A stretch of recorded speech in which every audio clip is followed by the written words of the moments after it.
So welcome everybody to this webinar, which forms part of our Legal Employer Insight series. I'm delighted to be joined by Jakob Sexton, who is our early careers specialist at Brabners law firm. Jakob, thank you so much for joining us today. Really, really appreciate it. We're going to be covering the approach that you should be taking around initial applications today. For those of you who are just at the early part of your journey, either currently studying SQE or just finished and looking at applying to new legal employers. So we hope you find the session useful. We have a number of other sessions that have been recorded in various different subject areas as part of this Insight series. So I suppose, Jakob, if I can just start by, I suppose, just setting the scene. I mean, a lot of our students are considering their careers in the legal sector. They are faced with, of course, a whole array of different roles or opportunities that might exist that they can apply for, and it can be an absolute minefield for them. Much of our time is spent helping them navigate that quite a lot. So really to help them, I just wondered if I could perhaps start by asking what you really look for in a strong training contract application, for example. Of course. Well, firstly, thank you for having me again. But yeah, so training contract applications. So I mean, like other firms, we look for a sliding scale of things. Basically, it's not like you must have this to get passed. Everything operates on a slight sliding scale. So what could be strong for one person would look different for someone else, because you could be really strong in one area, be at the top of the sliding scale, or you could be at the bottom of another one. Yeah. But what matters is that they kind of all out. They're all roughly obviously at the higher end, but they can balance each other out sometimes. So first, it will always look different. So I always find that people will compare it to their friends, like, oh, they've got all more work experience to me, but actually that's fine. They might have more work experience than you, but your answer to a question might be a bit better somewhere else. That makes you stronger or them stronger. It's it probably balances out. But overall, we're looking at several factors. I think one thing we can't shy away from is we do look at academics. We do want to see a good, strong track record of academics. Again, it's not the be all or end all. If you don't have strong academics, then you can make up for it, obviously, in other areas. Completely fair. So then we look at things like work experience as well. And this can be any kind of experience you've ever done, from an insight day to a virtual kind of work experience to part-time job down the local. It could be absolutely anything, but we're looking to see that you obviously had some experiences, basically, whatever capacity that might be. Next part, all forms around written communication. So we have lots of long form answer questions, just like a lot of other firms, and we want to make sure that you can communicate with us. We want to make sure that the information you're conveying is done in the right way and an appropriate structure, and we're understanding what you're saying. And then the kind of main final piece of the puzzle is all around, why Brabners and why commercial law for us? Anyway, we want to make sure that you have some commitment to us in some sense, as much as you can have before working here. But we want you to have a clear reason as to why you're applying to us, because we only have a few spaces for so many applications. So it's important you understand us and who we are and why you want to be here, and also why commercial law. That bit's quite a big focus for us. We have a couple of questions around commercial law, about understanding kind of what that is, what that looks like, and understanding what the commercial landscape is at the moment, talking through a particular case.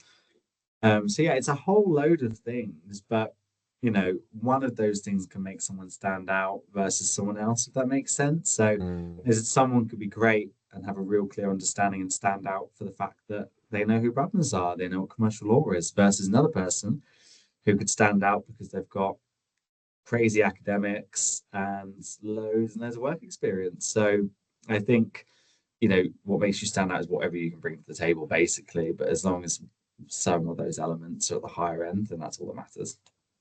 So a combination of both sort of technical legal skills and work experience is pretty high on the list for you guys. Yeah, it is. Okay. Yeah. And I suppose on the flip side, when you're having to sift through thousands of applications, which I'm sure you have to do every year, what are some of the reasons as to why you would reject somebody's initial application? Yes. So If you can impart that I information can, to I us. can. I think the main reason comes down to actually it's a lot about the written communication piece that Mm. really does let people down. And it can be as simple as, frequent spelling mistakes, because that to me, when I've got all these applications, if someone is, making repeated mistakes at their application, then you're not going to hit that top end mark at any stage because, you'll be up against someone who has done it right. So things like spelling, you really can't underestimate how important they are as part of the process.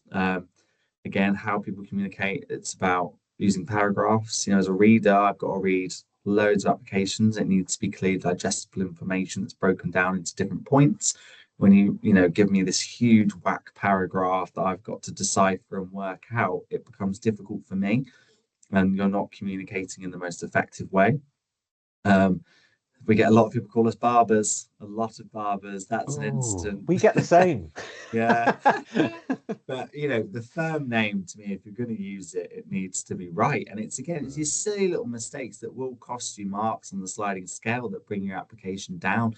But these are all things that can be easily rectified. Even just running things through, and it's silly, but AI platforms, they can literally make sure you're. So I use them at work because I'll type out an email and it will look a mess and it won't be done and there's spelling mistakes throughout. But I'll copy and paste it in and say, make this more easy to read. And the system does it for me and I can put it back in.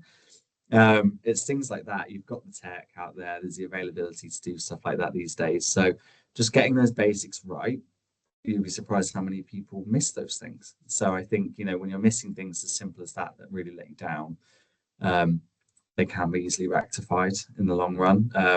So yeah, the written communication one is definitely the one that lets people down the most, basically. Um, we get a lot of people that don't put any detail in as well. And we always say, we want to see that you've used the character count we give you. Each question's 250 characters. Don't just use 15, It's take what you've got and use it to your best advantage, communicate it effectively. Interesting. It's interesting your point you made about AI. I get this question quite a lot actually with students who say, "Oh, I've been asked by the firm whether I've used AI within my application." Yes. I know firms have different policies on it, but from your Yeah. experience, do you actively encourage it? Do you expect it? We don't actively encourage it. Mm. In all honesty, we don't sat. I know that other firms do, and they've made it Mm. a part saying, "Have you used AI on your application?" Which I think is very progressive. Um, but personally, we don't actually encourage it, but we haven't actively disbarred it, if that makes Yeah. sense. We could easily slap on a notice that says, "Don't use AI in this, otherwise, we'll report you to X, Y, Z." But we're never going to know as an employer. We can never be 100% sure if you used it or not. So those kind of threats are, to some extent, we discussed it as a firm and thought, well, there's no point because we'll never know anyway. We can't enforce the outcome, so why bother putting the enforcement in place? Yeah. Sorry to all the other firms, I've just exposed that. We get in trouble now. But for me, I think I personally don't mind if someone uses it as long as they're using it in a smart way. So, for example, like I've just said, I do it a lot for emails. We have this new tool that we've just purchased as a firm, and I can click a button and it will rewrite certain parts of it and restructure it to make it more clearer and easier to understand, correct all the spelling problems, whatnot. And things like that, it's just a subtle rewrite. It's still you, but it's just probably being displayed in a much more effective way versus people that just pop in, tell me why I should apply to Brabners in 250 words, and then copying and pasting. That's where I draw the line.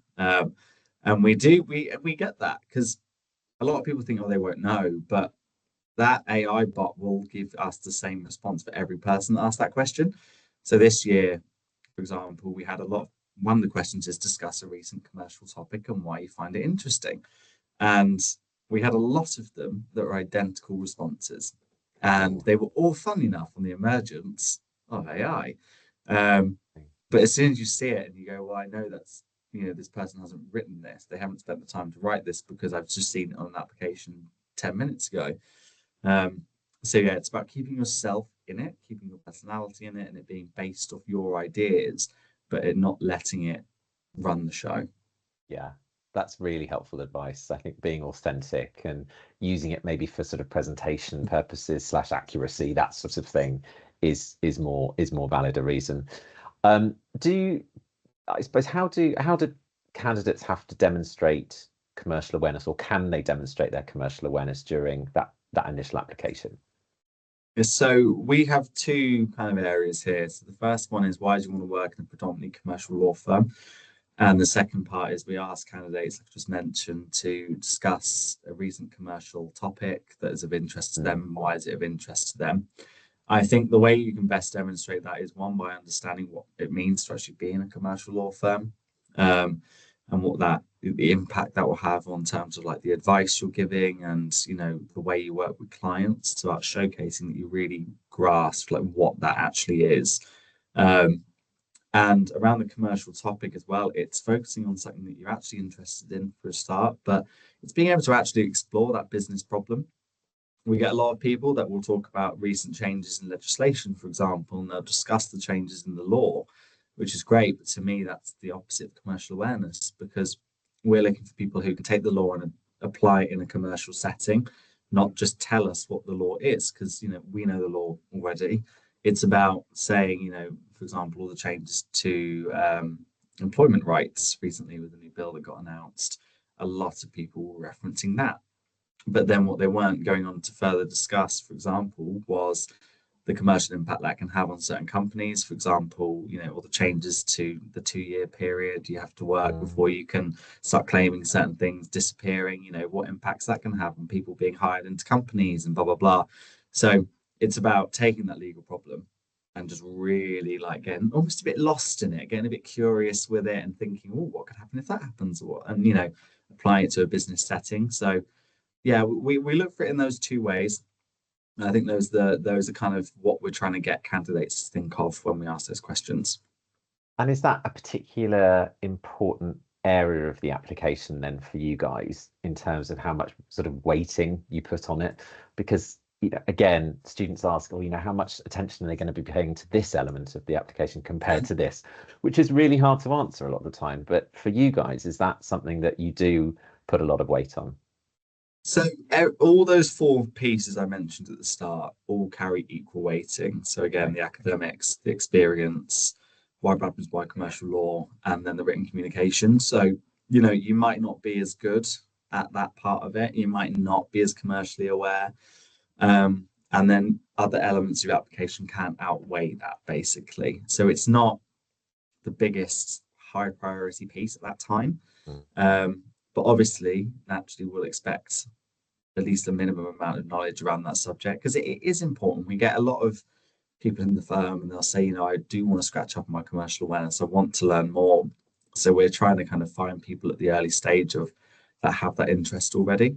Otherwise, it can be quite difficult when you join a firm like ours, because, we were saying this the other week. I was talking to one of our property partners, and he was saying, the thing that we love juniors to understand is the commerciality behind the contract. They're really sound on the law, but sometimes the clients, they just want you to negotiate the cost. There's no law in that. It's just, we don't want to pay that much. How are you going to get me out of it?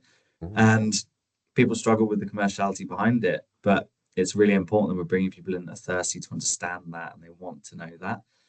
So it's weighted, but it's not the be all or end all. Interesting. Thank you.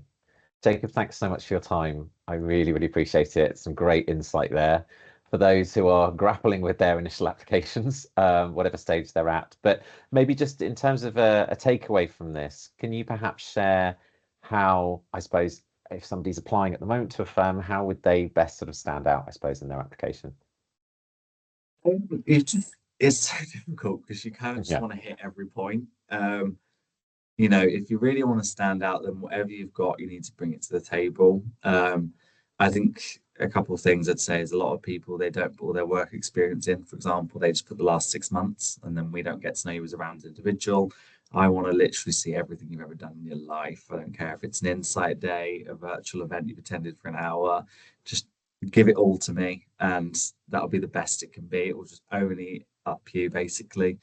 Again, if you don't have all that work experience, then take the time to get to know the firm, really find a reason why you want to work there, and develop your written communication, produce some strong, detailed answers.